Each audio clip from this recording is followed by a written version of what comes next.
அன்பார்ந்த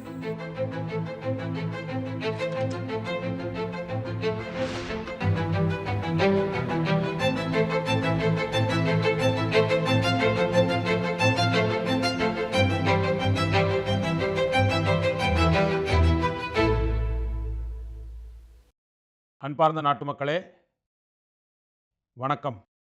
மனதின் குரல் நிகழ்ச்சிக்கு உங்கள் அனைவரையும் அன்புடன் வரவேற்கிறேன். மனதின் குரல் நமது நாடு மற்றும் மக்களின் சாதனைகளை உலகறிய செய்யும் வலிமையான தளமாகும். அப்படி ஒரு மாபெரும் சாதனையைத்தான் சமீபத்தில் தில்லியில் நடைபெற்ற குளோபல் ஏஐ இம்பாக்ட் மாநாட்டில் நம் நாடு கண்டது. உலக நாடுகளின் தலைவர்கள், தொழில்துறை ஜாம்பவான்கள், புத்தாக்க சிந்தனையாளர்கள் மற்றும் ஸ்டார்ட் அப் துறையைச் சேர்ந்தவர்கள் என பலரும் இந்த மாநாட்டிற்காக பாரத் மண்டபத்தில் ஒன்று கூடினார்கள். வரும் காலங்களில் செயற்கை நுண்ணறிவின் சக்தியை உலகம் எவ்வாறு பயன்படுத்தப் போகிறது என்பதை தீர்மானிக்கும் முக்கிய திருப்புமுனையாக இந்த மாநாடு அமைந்தது. இதில் உலக தலைவர்களையும் முன்னணி தொழில்நுட்ப நிறுவனங்களின் தலைமை செயல் அதிகாரிகளையும் சந்திக்கும் வாய்ப்பு எனக்கு கிடைத்தது. அங்கு நடைபெற்ற கண்காட்சியில் அற்புதமான படைப்புகளை உலகத் தலைவர்களுக்கு காண்பித்தேன். அவற்றில் 2 விஷயங்களை இங்கே குறிப்பிட விரும்புகிறேன். இந்த 2 தொழில்நுட்பங்களும் உலகத் தலைவர்களை வெகுவாக கவர்ந்தன. முதல் படைப்பு அமுல் அரங்கில் இடம்பெற்றிருந்தது. ஏஐ தொழில்நுட்பம் விலங்குகளுக்கு சிகிச்சையளிக்க எவ்வாறு உதவுகிறது என்பது அங்கு விளக்கப்பட்டது. ஏஐயின் துணையோடு 24 மணி நேரமும் வாரத்தின் 7 நாட்களும் விவசாயிகள் தங்கள் பால் பண்ணைகளையும் கால்நடைகளையும் எப்படி கண்காணிக்கிறார்கள் என்பதும் தத்ரூபமாக காட்டப்பட்டது. நண்பர்களே, 2வது படைப்பு நமது கலாச்சாரம் தொடர்புடையது. இதைக் கண்ட உலகத் தலைவர்கள் அனைவரும் மிகுந்த ஆச்சரியத்தில் ஆழ்ந்தனர். செயற்கை நுண்ணறிவின் உதவியுடன் நமது பண்டைய கால நூல்களையும் ஞானத்தையும் ஓலைச்சுவடிகளையும் பாதுகாத்து அவற்றை இன்றைய தலைமுறைக்கு ஏற்றவாறு நாம் எப்படி மாற்றுகிறோம் என்பதை அவர்கள் கண்டுகளித்தனர். நண்பர்களே, இந்த கண்காட்சிக்காக சுஸ்ருத சம்ஹிதை தேர்ந்தெடுக்கப்பட்டிருந்தது. முதல் கட்டமாக தொழில்நுட்பத்தின் உதவியோடு ஓலைச்சுவடி படங்களின் தரத்தை மேம்படுத்தி அவற்றை படிக்கக்கூடிய வடிவில் எப்படி மாற்றுகிறோம் என்பது காட்டப்பட்டது. 2ஆம் கட்டமாக அந்த படங்கள் கணினி படிக்கும் வகையிலான உரையாக மாற்றப்பட்டன.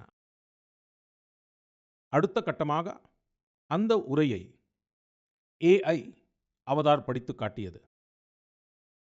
இறுதி கட்டமாக தொழில்நுட்பத்தின் மூலம் விலைமதிப்பற்ற இந்த இந்திய ஞானத்தை பல்வேறு இந்திய மொழிகளிலும் அயல் மொழிகளிலும் எப்படி மொழிபெயர்க்க முடியும் என்பதையும் செய்து காட்டினோம்.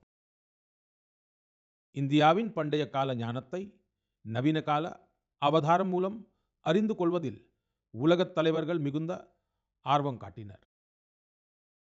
நண்பர்களே, இந்த மாநாட்டில் ஏஐ துறையில் இந்தியா கொண்டிருக்கும் அளப்பரிய திறமையை உலகம் முழுமையாக உணர்ந்து கொண்டது. முற்றிலும் உள்நாட்டிலேயே உருவாக்கப்பட்ட 3 மேட் இன் இந்தியா மாடல்களையும் இந்தியா அறிமுகப்படுத்தியது.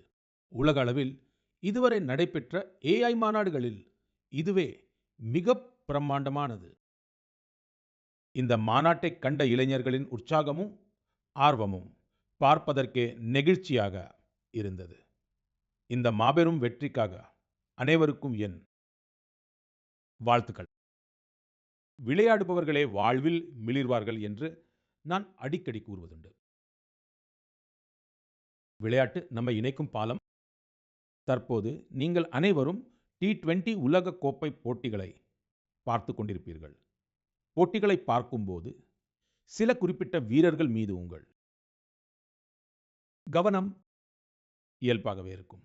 அவர்கள் அணிந்திருக்கும் சீருடை வேறு நாட்டை சேர்ந்ததாக இருந்தாலும் அவர்களின் பெயரை கேட்டவுடன் இவர் நம் நாட்டை சேர்ந்தவர் என்று தோன்றியிருக்கும். அந்த வீரர் இந்திய வம்சாவளியை சேர்ந்தவர் என்பதை அறியும்போது உங்கள் மனதின் ஏதோ ஒரு மூலையில் மெல்லிய மகிழ்ச்சி துளிர்விடும். அவர் தன் குடும்பம் குடியேறிய அந்த புதிய நாட்டிற்காக விளையாடி கொண்டிருப்பார். அவர்கள் தங்கள் நாடுகளின் சீருடைகளை அணிந்து முழு மனதுடன் களத்தில் இறங்கி தங்கள் நாட்டிற்காக பெருமையுடன் விளையாடுகிறார்கள். கனடா அணியில்தான் இந்திய வம்சாவளி வீரர்கள் அதிகம் உள்ளனர். அணியின் தலைவர் தில்பிரித் பாஜ்வா பஞ்சாபின் குர்தாஸ்பூரில் பிறந்தவர். நவ்னீத் தாரிவால் சண்டிகரை சேர்ந்தவர். இந்த பட்டியலில் ஹர்ஷ் தாக்கூர், ஸ்ரேயஸ் மோவா என பல வீரர்கள் கனடா மட்டுமின்றி இந்தியாவிற்கும் பெருமை சேர்த்து வருகின்றனர். அதேபோல அமெரிக்க அணியில் உள்ள பலர் இந்தியாவின் உள்ளூர் கிரிக்கெட்டிலிருந்து உருவானவர்கள்தான். அமெரிக்க அணியின் கேப்டன் மோனாங் படேல் குஜராத்தின் 16 மற்றும் 18 வயதுக்குட்பட்டோர் அணிகளுக்காக விளையாடி இருக்கிறார்.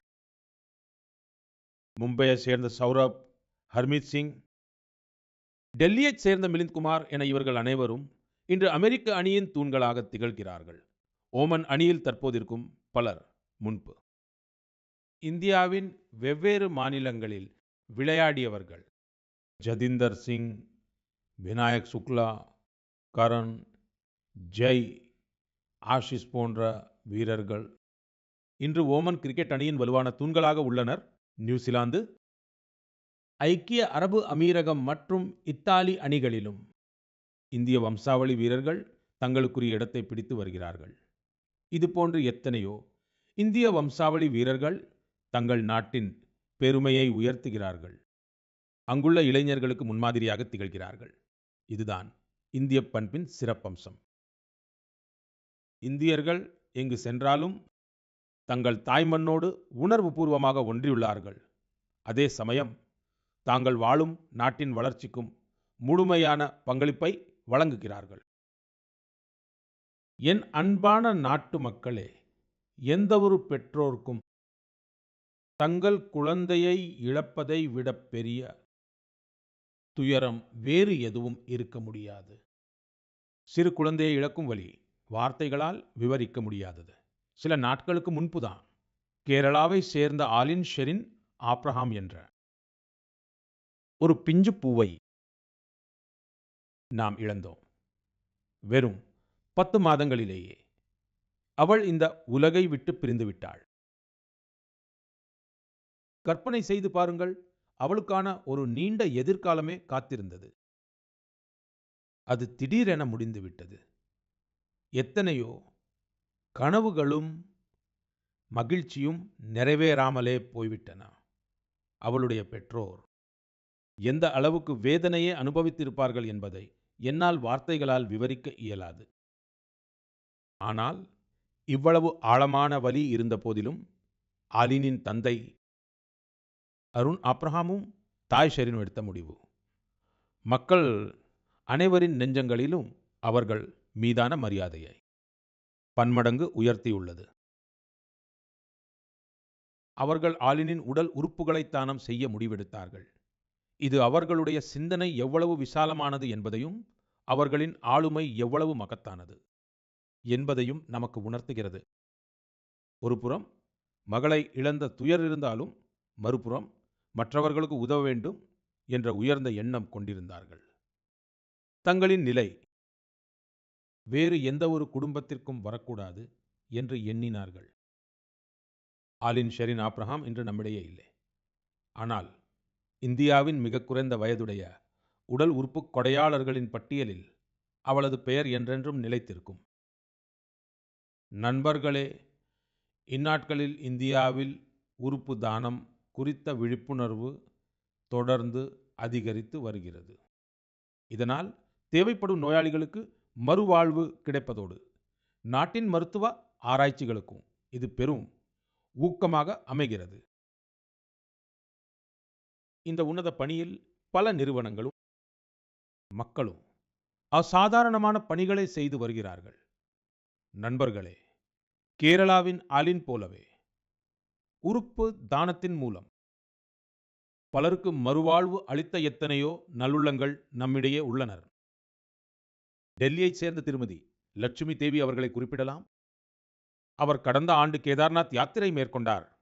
அதற்காக அவர் 14 கிலோமீட்டர் மலையேற வேண்டியிருந்தது. இதில் ஆச்சரியம் என்னவென்றால், இதய மாற்று அறுவை சிகிச்சைக்கு பிறகுதான் அவர் இந்த யாத்திரையை வெற்றிகரமாக முடித்தார். அவரது இதயம் வெறும் 15% மட்டுமே செயல்பட்டது. அத்தகைய சூழலில் இறந்த ஒரு கொடையாளியின் இதயம் அவருக்கு பொருத்தப்பட்டது. அதன் பிறகு அவரது வாழ்க்கையே மாறிவிட்டது. மேற்கு வங்கத்தைச் சேர்ந்த கௌராங் பானர்ஜி 2 முறை நாதுலாவிற்கு சென்றிருக்கிறார். இது கடல் மட்டத்திலிருந்து 14,000 அடி உயரத்தில் உள்ளது. மேலும் இதில் சிறப்பம்சம் என்னவென்றால், அவர் இந்த சாதனையை நுரையீரல் மாற்று அறுவை சிகிச்சைக்கு பிறகு நிகழ்த்தினார். ராஜஸ்தானில் உள்ள சிகரைச் சேர்ந்த ராம்தேவ் சிங் அவர்களுக்கு சிறுநீரக மாற்று அறுவை சிகிச்சை செய்ய வேண்டியிருந்தது. ஆனால் இன்று அவர் பல்வேறு விளையாட்டுப் போட்டிகளில் பங்கேற்று வருகிறார். நண்பர்களே, இது போன்ற பல ஊக்கமளிக்கும் உதாரணங்களை நாடெங்கிலும் காணலாம். ஒருவரின் நற்செயல் எத்தனை பேரின் வாழ்க்கையை மாற்றும் என்பதை இது மீண்டும் நிரூபிக்கிறது. இப்படிப்பட்ட உன்னத பணிகளில் ஈடுபட்ட அனைவரையும் நான் மனதார பாராட்டுகிறேன். என் அன்பான நாட்டு மக்களே, சுதந்திரத்தின் அமுதப் பெருவிழாவின் போது நான் செங்கோட்டையிலிருந்து 5 உறுதிமொழிகளை பற்றி பேசினேன். அவற்றில் ஒன்று அடிமை மனப்பான்மையிலிருந்து விடுதலை. இன்று நாடு அடிமைத்தனத்தின் சின்னங்களை பின்தள்ளி இந்தியாவின் கலாச்சாரம் சார்ந்த விஷயங்களுக்கு முக்கியத்துவம் அளிக்க தொடங்கியுள்ளது. இது தொடர்பாக குடியரசுத் தலைவர் மாளிகையும் ஒரு முக்கிய நடவடிக்கையை எடுத்துள்ளது. நாளை, அதாவது பிப்ரவரி 23ஆம் தேதி, குடியரசுத் தலைவர் மாளிகையில் ராஜாஜி விழா கொண்டாடப்பட உள்ளது. இந்த நிகழ்வில் குடியரசுத் தலைவர் மாளிகையின் மத்திய முற்றத்தில் திரு ராஜகோபாலாச்சாரி அவர்களின் திருவுருவ சிலை திறந்து வைக்கப்பட உள்ளது. அவர் சுதந்திர இந்தியாவின் முதல் இந்திய கவர்னர் ஜெனரலாக பணியாற்றியவர். அதிகாரத்தை பதவியாக பார்க்காமல் அதை மக்கள் சேவையாக பார்த்தவர். பொது வாழ்வில் அவரது நேர்மை, தன்னடக்கம், சுதந்திரமான சிந்தனை ஆகியவை இன்றும் நமக்கு உத்வேகம் அளிக்கின்றன. துரதிருஷ்டவசமாக சுதந்திரத்திற்கு பிறகும் குடியரசுத் தலைவர் மாளிகையில் பிரிட்டிஷ் நிர்வாகிகளின் சிலைகள் வைக்கப்பட்டிருந்தன. ஆனால் நம் நாட்டின் மாபெரும் புதல்வர்களுக்கு உரிய இடம் அளிக்கப்படவில்லை. பிரிட்டிஷ் கட்டிடக் கலைஞர் எட்வின் லுட்யன்ஸின் சிலையும் குடியரசுத் தலைவர் மாளிகையில் வைக்கப்பட்டிருந்தது. இப்போது இந்த சிலைக்கு பதிலாக ராஜாஜி அவர்களின் சிலை நிறுவப்படும். ராஜாஜி உற்சவத்தின் போது அன்னாரது வாழ்க்கையை அடிப்படையாக கொண்ட ஒரு சிறப்பு கண்காட்சியும் ஏற்பாடு செய்யப்பட்டுள்ளது. இந்த கண்காட்சி பிப்ரவரி 24 முதல் மார்ச் 1 வரை நடைபெறும். வாய்ப்பை ஏற்படுத்திக் கொண்டு நீங்களும் இதை காண அவசியம் செல்லுங்கள். என் அன்பான நாட்டு மக்களே, மனதின் குரலில் நான் உங்கள் அனைவரிடமும் டிஜிட்டல் அரெஸ்ட் குறித்து விரிவாக பேசியிருக்கிறேன். அதற்கு பிறகு நம் நாட்டில் டிஜிட்டல் அரெஸ்ட் மற்றும் டிஜிட்டல் மோசடி குறித்து நமது சமூகத்தில் கணிசமான விழிப்புணர்வு ஏற்பட்டுள்ளது. ஆனால் இப்போதும் நம்மை சுற்றி மன்னிக்க முடியாத சம்பவங்கள் நடந்து கொண்டுதான் இருக்கின்றன. அப்பாவி மக்கள் டிஜிட்டல் அரெஸ்ட் மற்றும் நிதி மோசடிகளுக்கு இலக்காகி வருகிறார்கள். இப்போதெல்லாம் மூத்த குடிமக்களின் வாழ்நாள் சேமிப்பு முழுவதும் ஏமாற்றி பறிக்கப்பட்ட செய்திகளை நாம் கேட்கிறோம். அது மட்டுமல்ல, ஒரு சில சமயங்களில் பெற்றோர்கள் தங்கள் அன்பு குழந்தைகளின் கல்வி கட்டணத்திற்காக சேமித்து வைத்திருந்த பணமும் சூறையாடப்படுகிறது. தொழிலதிபர்கள் கூட இவ்வாறு ஏமாற்றப்படும் செய்திகளை நாம் காண்கிறோம். யாரோ ஒருவர் தொலைபேசியில் அழைத்து, நான் ஒரு பெரிய அதிகாரி, நீங்கள் சில விவரங்களை என்னிடம் பகிர வேண்டும் என்று மிரட்டுகிறார். அப்பாவி மக்கள் விவரங்களை கொடுத்து விடுகிறார்கள். எனவே நீங்கள் எச்சரிக்கையாகவும் விழிப்புடனும் இருப்பது அவசியம். நண்பர்களே, உங்கள் அனைவருக்கும் KYC நோ யுவர் கஸ்டமர், அதாவது உங்கள் வாடிக்கையாளரை அறிந்து கொள்ளுங்கள் என்ற இந்த செயல்முறை பற்றி தெரிந்திருக்கும். சில சமயங்களில் உங்கள் வங்கியில் இருந்து KYC புதுப்பிக்க அல்லது ரீ-KYC செய்யுமாறு குறுஞ்செய்திகள் வரும்போது மனதில் ஒரு கேள்வி எழுகிறது. நான் ஏற்கனவே செய்துவிட்டேனே, ஏன் மீண்டும் கேட்கிறார்கள் என்று நினைக்கலாம். இதற்காக எரிச்சல் அடைய வேண்டாம். இது உங்கள் பணத்தின் பாதுகாப்பிற்காகத்தான். இப்போது எல்லாம் ஓய்வூதியம், மானியம், காப்பீடு, UPI என அனைத்தும் நமது வங்கி கணக்குடன் இணைக்கப்பட்டுள்ளது என்பதை நாம் நன்கு அறிவோம். இதனால் உங்கள் வங்கி கணக்கு பாதுகாப்பாக இருக்க வங்கிகள் அவ்வப்போது ரீ-KYC செய்கின்றன. ஆம், இதிலும் நீங்கள் ஒரு விஷயத்தை நினைவில் கொள்ள வேண்டும். குற்றவாளிகள் போலி அழைப்புகளை செய்கிறார்கள், SMS மற்றும் இணைப்புகளை அனுப்புகிறார்கள். எனவே நாம் எச்சரிக்கையாக இருக்க வேண்டும். இது போன்ற ஏமாற்றுக்காரர்களின் வலையில் சிக்கக்கூடாது. KYC அல்லது ரீ-KYC ஐ உங்கள் வங்கி கிளை அல்லது அதிகாரப்பூர்வ செயலி மற்றும் அங்கீகரிக்கப்பட்ட வழிமுறைகள் மூலம் மட்டுமே செய்யுங்கள். OTP, ஆதார் எண் அல்லது கணக்கு தொடர்பான தகவல்களை யாருடனும் பகிராதீர்கள். எல்லாவற்றையும் விட முக்கியமாக உங்கள் கடவுச்சொல்லை அவ்வப்போது மாற்றிக்கொண்டே இருங்கள். ஒவ்வொரு பருவத்திற்கும் ஏற்ப உணவு பழக்கம் மாறுவது போல, உடைகளும் மாறுவது போல, சில நாட்களுக்கு ஒரு முறை உங்கள் கடவுச்சொல்லையும் மாற்ற வேண்டும் என்பதை ஒரு விதியாக வைத்துக் கொள்ளுங்கள். நண்பர்களே, சமீபத்தில் பாரத ரிசர்வ் வங்கி இதே தலைப்புகளில் நிதிசார் எழுத்தறிவு வாரத்தை ஏற்பாடு செய்திருந்தது. நிதிசார் எழுத்தறிவுக்கான இந்த இயக்கம் இப்போது ஆண்டு முழுவதும் தொடரும்.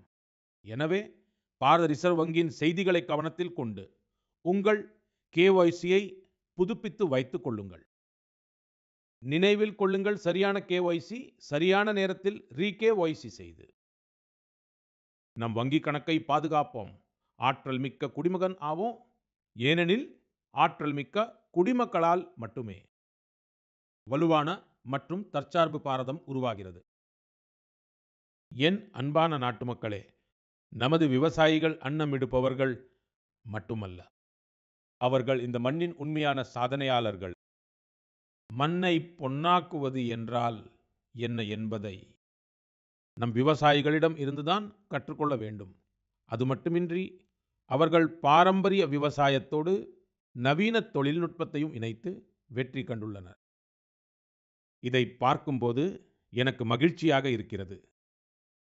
நம் விவசாயிகள் இப்போது உற்பத்தியை மட்டும் பார்க்காமல் தரம், மதிப்பு கூட்டல், புதிய சந்தைகள் ஆகியவற்றிலும் கவனம் செலுத்துகிறார்கள். ஒடிசாவில் ஹீரோத் படேல் என்ற இளம் விவசாயியின் வெற்றி பயணம் பலருக்கும் ஊக்கமளிப்பதாக உள்ளது. சுமார் 8 ஆண்டுகளுக்கு முன்பு வரை அவர் தனது தந்தை சிவசங்கர் பட்டேலுடன் பாரம்பரிய முறையில் நெல் விவசாயம் செய்து வந்தார். ஆனால் அவர் விவசாயத்தை ஒரு புதிய கண்ணோட்டத்தில் பார்க்கத் தொடங்கினார். தனது வயலில் உள்ள குளத்தின் மீது அவர் ஒரு வலுவான வலை அமைப்பை உருவாக்கி அதன் மீது கொடி வகை காய்கறிகளை பயிரிட்டார். குளத்தை சுற்றி வாழை, கொய்யா மற்றும் தென்னை மரங்களை நட்டு குளத்தில் மீன் வளர்ப்பையும் தொடங்கினார். அதாவது ஒரே இடத்தில் பாரம்பரிய விவசாயமும் நடக்கிறது, காய்கறிகளும் பழங்களும் மீன்களும் வளர்க்கப்படுகின்றன. இதன் மூலம் நிலம் சிறந்த முறையில் பயன்படுத்தப்பட்டது, தண்ணீர் சேமிக்கப்பட்டது, கூடுதல் வருமானமும் கிடைத்தது. மேலும் தொலைதூரங்களில் இருந்து விவசாயிகள் அவரது பண்ணையை பார்க்க வருகிறார்கள். கேரளாவின் திருச்சூர் மாவட்டத்தில் ஒரு கிராமம் உள்ளது. அங்கு ஒரே வயலில் 570 வகையான நெல் ரகங்கள் பயிரிடப்படுகின்றன. இதில் உள்ளூர் ரகங்களும் மூலிகை ரகங்களும் அடங்கும். அத்துடன் பிற மாநிலங்களிலிருந்து கொண்டுவரப்பட்ட பாரம்பரிய நெல் வகைகளும் இதில் உள்ளன. இது வெறும் விவசாயம் மட்டுமல்ல, பாரம்பரிய விதைகளை காக்கும் மாபெரும் இயக்கம். நம் விவசாயிகளின் கடின உழைப்பின் தாக்கம் புள்ளிவிவரங்களிலும் தெரிகிறது. இந்தியா இன்று உலகின் மிகப்பெரிய அரிசி உற்பத்தி செய்யும் நாடாக உருவெடுத்துள்ளது. 15 கோடி டன்னுக்கும் அதிகமான அரிசி உற்பத்தி என்பது ஒரு சிறிய சாதனை அல்ல. நாம் நமது தேவைகளை பூர்த்தி செய்வதோடு உலகின் பசியை போக்கும் உணவுக் கூடைக்கும் பங்களிக்கிறோம். நண்பர்களே, இப்போது விவசாயப் பொருட்கள் வான்வழி மூலமாகவும் மிக எளிதாக வெளிநாடுகளை சென்றடைகின்றன. கர்நாடகாவின் நஞ்சன்கூடு வாழைப்பழம், மைசூரு வெற்றிலை, இண்டி எலுமிச்சை ஆகியவை மாலத்தீவுக்கு அனுப்பப்பட்டன. அவற்றின் தனித்துவமான சுவை மற்றும் தரம் உலகளவில் அறியப்படுகின்றன. இவற்றுக்கு புவிசார் குறியீடும் கிடைத்துள்ளது. இன்றைய விவசாயி தரத்தையும் விரும்புகிறார், உற்பத்தியையும் அதிகரித்து வருகிறார், தனக்கென ஓர் அடையாளத்தையும் உருவாக்கி வருகிறார். என் அன்பார்ந்த மக்களே, கடந்த ஆண்டு இதே நேரத்தில் நடந்த மக்கா கும்பமேளாவின் அற்புதமான புகைப்படங்கள் உங்களுக்கு நிச்சயம் நினைவிருக்கும். சங்கமத்தின் கரையில் திரண்ட மக்கள் கடல், நம்பிக்கையின் எல்லையற்ற பிரவாகம். அந்த புனித நீராடல் தருணத்தில் பாரதம் தனது சனாதன ஆன்மாவோடு தன்னைத்தானே மீண்டும் உணர்ந்து கொண்டது போலவே எனக்கு தோன்றியது. நண்பர்களே, மக்கா கும்பத்தின் அதே நீரோட்டம், அதே மாசி மாதம், அதே பக்தியின் குரல் வடக்கிலிருந்து தெற்கு நோக்கி செல்லும்போது ஒரு புதிய அடையாளத்தை பெறுகிறது. நண்பர்களே, கேரளாவில் பார்தப்புழா ஆற்றின் கரையில் திருநாவாயாவில் பல நூற்றாண்டு பழமை வாய்ந்த ஒரு பாரம்பரியம் உள்ளது. அது மாமாங்கம். இதை பலரும் மக்கா மாசி மக திருவிழா அல்லது கேரள கும்பமேளா என்றும் கூறுகிறார்கள். மாசி மாதத்தில் புனித நதியில் நீராடி அந்த தருணத்தை வாழ்வின் அழியாத நினைவாக மாற்றுவது இதுவே இதன் ஆன்மாவாகும். காலப்போக்கில் இந்த பாரம்பரியம் மறைந்து போனது போலாகிவிட்டது. சுமார் 250 ஆண்டுகளாக இந்த விழா முன்பு நடைபெறுவதைப் போல அவ்வளவு பிரம்மாண்டமாக நடைபெறவில்லை. ஆனால் இன்று தன்னுடைய பாரம்பரியத்தை மீண்டும் அடையாளம் கண்டு வரும் நமது தேசத்தில் வரலாறு மீண்டும் ஒரு புதிய திருப்பத்தை அடைந்துள்ளது. இந்த முறை எவ்வித அறிவிப்புகளும் இல்லாமல் மக்கள் தாங்களாகவே முன்வந்து ஒருவருக்கொருவர் தகவல்களை பகிர்ந்து கேரள கும்பமேளாவை வெற்றிகரமாக நடத்தியுள்ளனர். செவிவழி செய்தியாக பரவி கண் இமைக்கும் நேரத்தில் பக்தர்கள் அங்கு வந்தடைய தொடங்கினார்கள். நண்பர்களே, மக்கா கும்பமேளாவாக இருந்தாலும் சரி, தெற்கின் கேரள கும்பமேளாவாக இருந்தாலும் சரி, இது புனித நீராடும் விழா மட்டுமல்ல, நினைவுகளை மீட்டெடுப்பது. இது கலாச்சாரத்தை மீண்டும் நினைவு கூர்வதாகும்.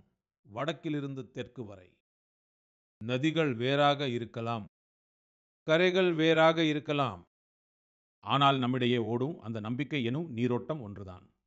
இதுவே நமது பாரதம். நண்பர்களே, நமது தேசத்தில் இது போன்றவர்கள் எப்போதும் மக்களின் இதயங்களில் வாழ்ந்து கொண்டிருக்கிறார்கள். யாரெல்லாம் சமூக நலனுக்காக பணியாற்றி இருக்கிறார்களோ,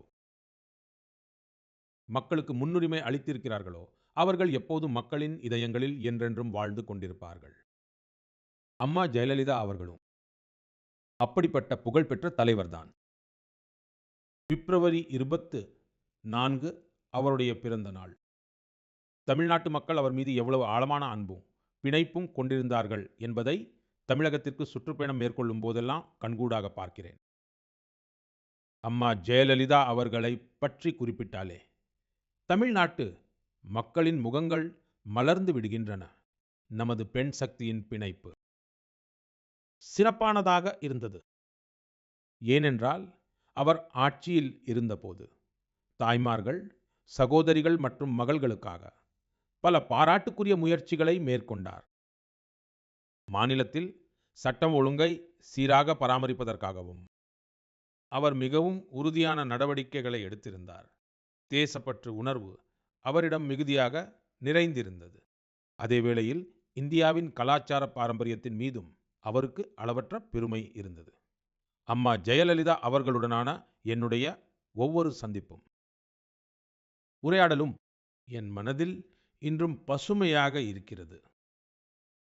அவர் குஜராத்தில் 2002 மற்றும் 2012 நடைபெற்ற என்னுடைய 2 பதவியேற்பு விழாக்களிலும் பங்கேற்றிருந்தார்.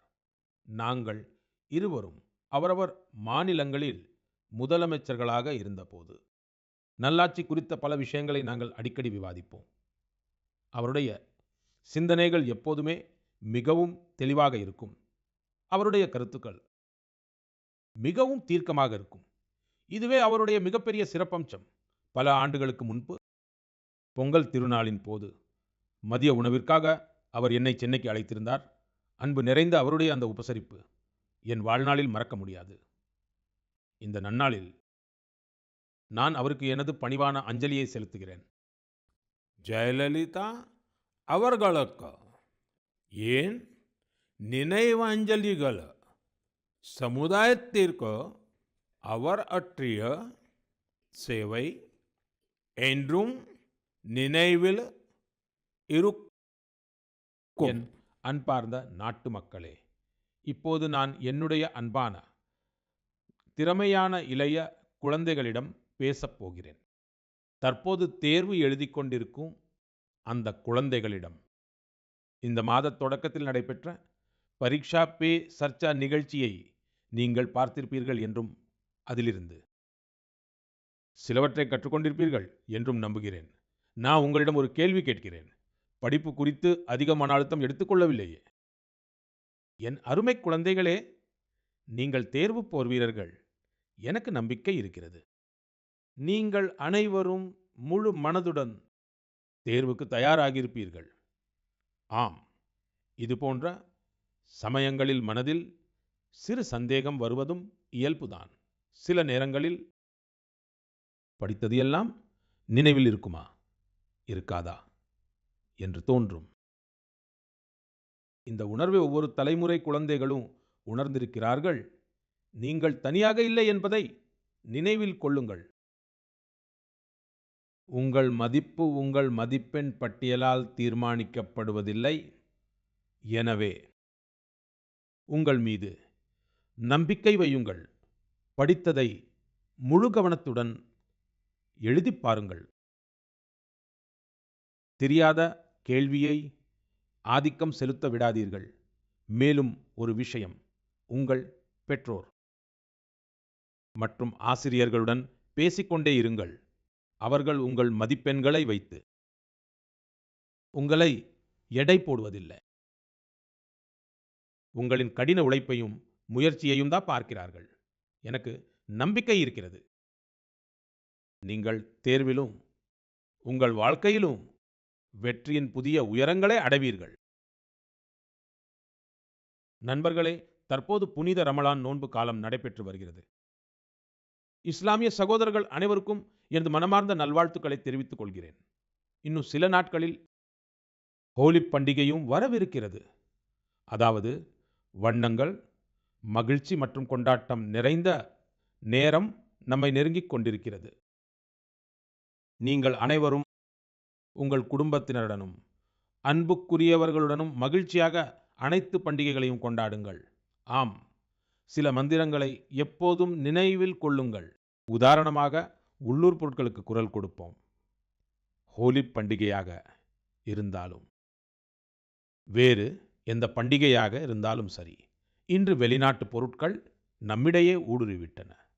அவற்றையெல்லாம் நமது பண்டிகைகளிலிருந்து விலக்கி வையுங்கள். சுதேசியை ஆதரியுங்கள்.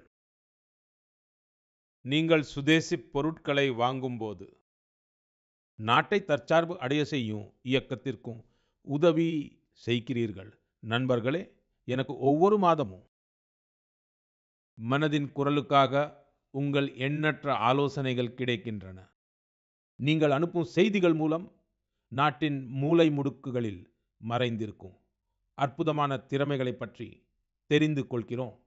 சுயநலத்தை தாண்டி சமூகத்திற்காக ஏதாவது செய்ய வேண்டும் என்ற பல எழுச்சியூட்டும் கதைகள் உங்கள் மூலமாக நாடு முழுவதும் உள்ள மக்களை சென்றடைந்துள்ளன. நீங்கள் இது போலவே உங்கள் முயற்சிகளை தொடருங்கள். உங்கள் செய்திகளுக்காக காத்திருப்பேன். நான் மீண்டும் ஒருமுறை உங்களுக்கும் உங்கள் குடும்பத்தினருக்கும் வரவிருக்கும் பண்டிகைகளுக்காக மனமார்ந்த வாழ்த்துக்களை தெரிவித்துக் கொள்கிறேன். மிக்க நன்றி. வணக்கம்.